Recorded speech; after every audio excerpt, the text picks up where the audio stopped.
So, the second part.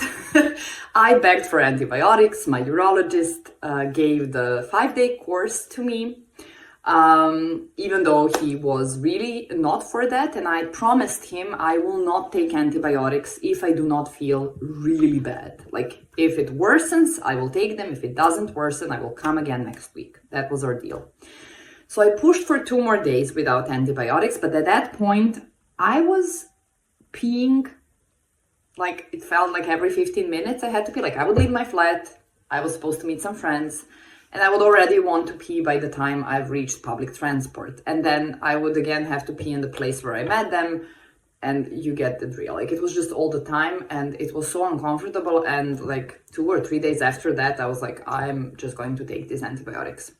So I took antibiotics and I instantly felt a relief. However, still, I felt the burning and the pressure, like in my pubic bone area. Like, it felt really weird. It was I've never had that sensation before. It was kind of like period pain, but way more stingier than I usually have.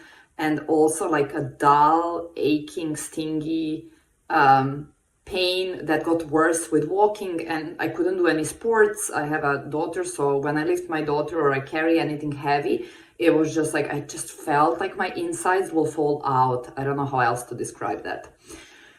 So I've been taking these antibiotics. They made it better, but then I got thrush. So thrush instantly came.